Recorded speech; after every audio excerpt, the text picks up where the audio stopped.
When you picture the Buddha, you probably see this: a man of ultimate calm, free from the turbulent waves of worldly desire.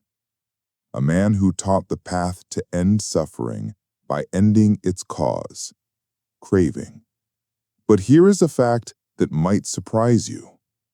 The man who taught the end of desire was driven by one of the most powerful ambitions in human history: to find complete, irreversible liberation from suffering, not just for himself, but for all living beings. He wasn't passionless, he was purposeful. He wasn't aimless, he had the ultimate aim. So how do we reconcile this? How can someone so motivated teach the end of desire? The answer reveals that we've been using the wrong map, because we've misunderstood a single, crucial word. The question of how to have ambitions, goals, and relationships while walking a path that teaches the end of desire is one of the most important we can ask. The confusion is completely understandable, and it arises because the English word desire is a blunt instrument. The original Pali language of the Buddha was far more precise. The teachings aren't about eliminating desire as a whole. They are about skillfully distinguishing between the energies that free us and the energies that bind us. Today, we're going to explore that vital difference, not with complex philosophy, but with a simple, powerful analogy that can change your relationship with every goal you have. Let's imagine that your life, with all its ambitions and relationships, is a great river flowing towards the ocean. That powerful, steady, forward momentum of the river, that is aspiration. In Pali, it's called Chanda. This is the wholesome, energetic will to act, to create, to grow, to love, to awaken. This is the Buddha's ambition to find enlightenment. It is your ambition to build a career, your goal to be a good parent, your love for your partner.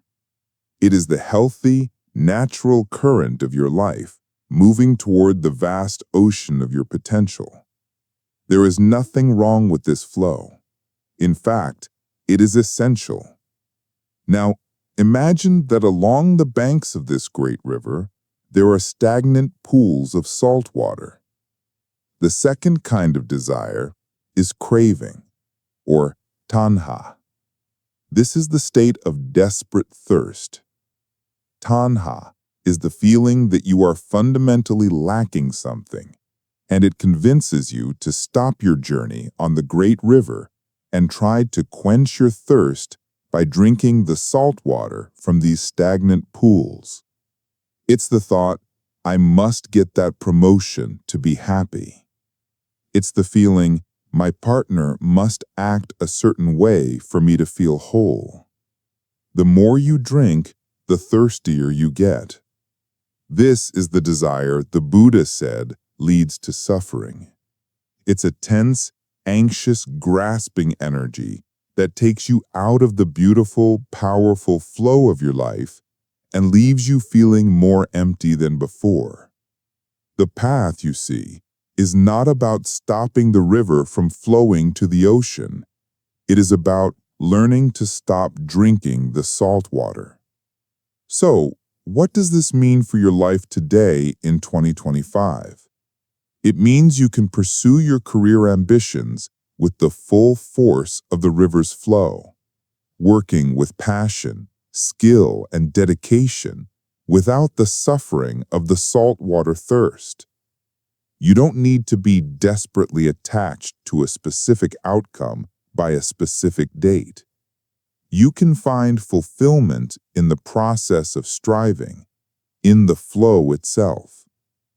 It means you can be in a deeply loving relationship, allowing the river of your connection to flow naturally without needing to control its course. You can love your partner fully, Taṇhā, without the painful grasping that demands they be the source of your happiness. The so what is a radical shift in perspective.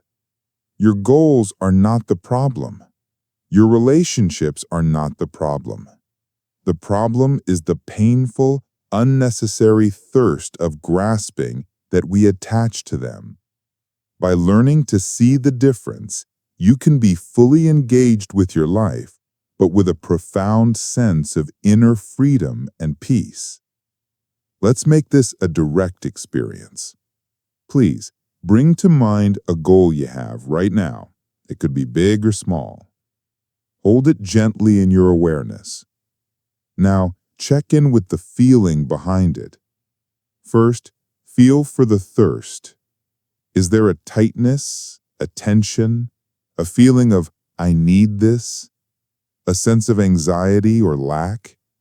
Notice where that feeling lives in your body. This is the energy of Taṇhā. Just acknowledge it with kindness. Then, let that feeling soften and connect instead with the river.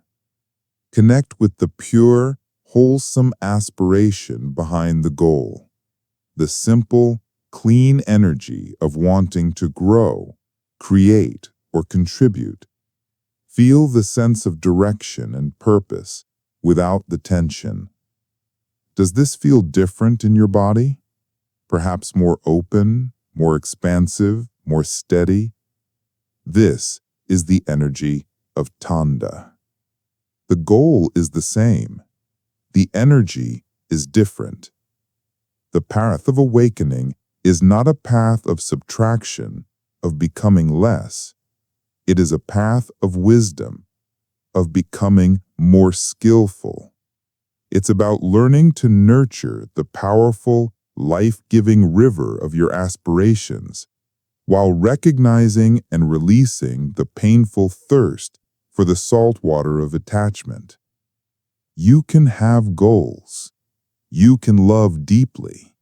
You can be ambitious. The invitation is simply to do so with the freedom of a flowing river, not the suffering of an unquenchable thirst. In the spirit of shared exploration, feel free to share a goal you're working on in the comments and what you noticed during our reflection. Was it the river, the thirst, or a bit of both? Thank you for joining us on the Mindful Compass.